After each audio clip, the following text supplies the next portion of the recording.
Hey everyone, welcome back to Dev Parkour. I've been told that in some of my previous videos the audio has been kind of bad, and it's probably due to the AirPods that I normally use. So in this video I'm not using any AirPods, it's just the iPhone microphone. Let me know in the comments if this audio is any better than in previous videos, and if it's not, then I definitely will start looking for a better audio system. I have a couple ideas. I've been looking at a couple options that other YouTubers use. The problem is that they're either not real cheap, they're actually kind of pricey, or they're designed for a very specific type of filming. And I really like this type of video, as well as the type of video where I'm sitting in front of my computer.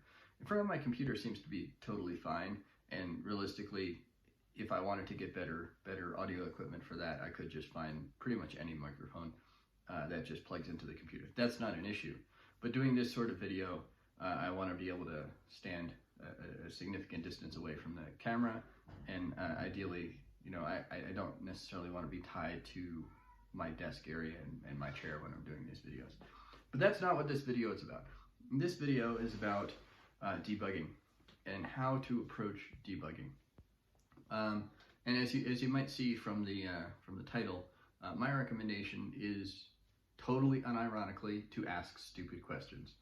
What I mean by that is, when you're debugging, you typically have a scenario that you can't quite figure out why it's happening, right? I'm not talking about the easy bugs where you run it and something really obvious happens and you immediately think, oh, I know why that's happening. You don't need any extra help on debugging. But when it's something that's a little bit trickier, where you can't quite put your finger on why a particular thing is happening, what do you do?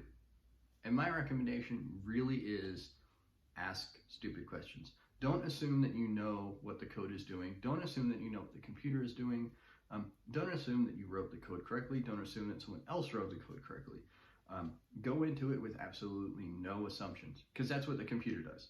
The computer goes into it with no assumptions. It starts with the first statement and executes line by line until it gets to, you know, eventually the point where the bug is introduced.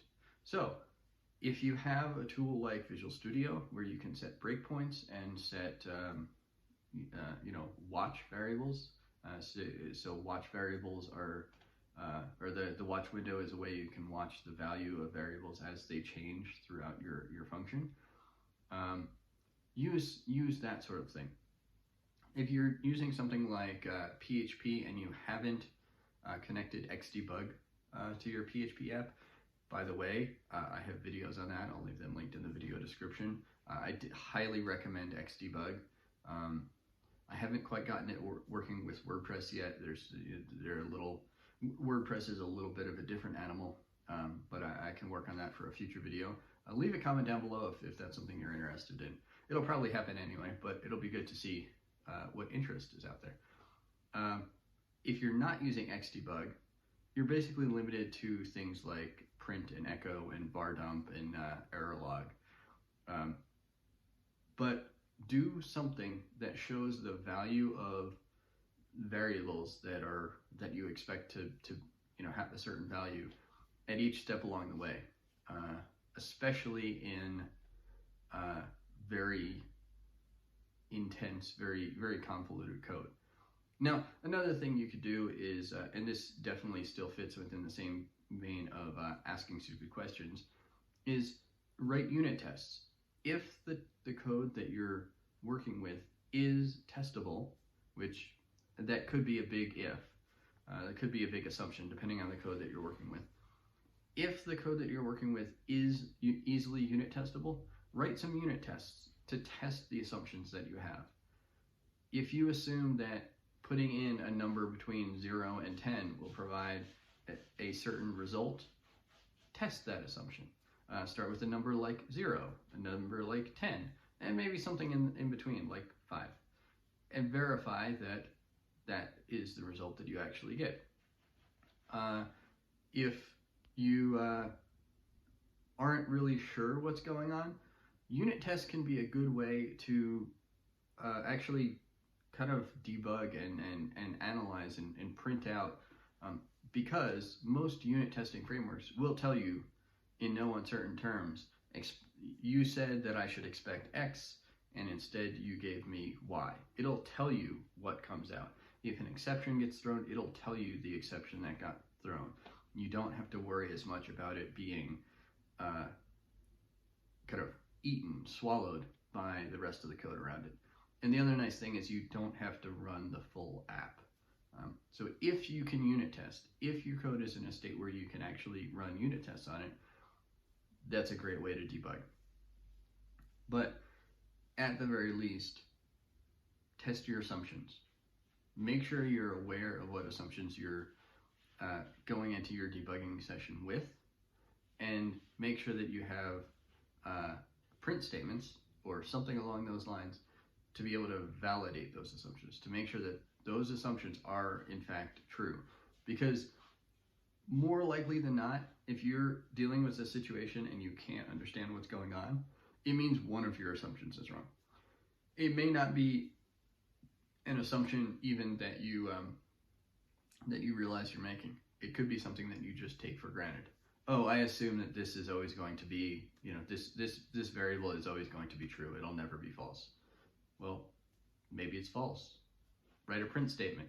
Write a unit test to verify that it is in fact true. And that's kind of the way I go about debugging. Sure, when I'm writing code, I feel like I have a good understanding of the system that I'm building, and I write the code based on my mental model of what I want, how I want it to work, what I want it to do, what I want to see at the end. But as soon as I hit a bug, I don't necessarily throw that out the window. That's good context, but I assume that something I did must have been inconsistent with that mental model. What is it? I try to put myself in the shoes of the computer. The computers don't have shoes, but the computers are not very smart. They don't know what you mean. They only know what you tell them. So it's really important to kind of think as the computer thinks, and kind of pretend to be, the interpreter, the compiler, and step through that code. Even if you step through it mentally, it's far better if you can step through it while it's actually running. But even if you can, run through a function in your mind, here are the inputs that I know I'm passing into this function. Let me think through what each of those inputs gets changed to on each line, if they get changed at all, what computations get performed on those inputs. And actually, one other note that's actually bitten me a few times, especially when I'm getting into a language that I haven't used in a while. I'll make the assumption that a particular function works the way I think it does, and run into bugs. It won't work the way I expected it to. And it turns out that function probably, like the broad strokes, yeah, it accomplished the goal that I was trying to accomplish, but it may have done it in a slightly different way. I'm trying to think of an example off the top of my head, and none are coming to mind, but I know there have been a couple that have happened recently. It's kind of like,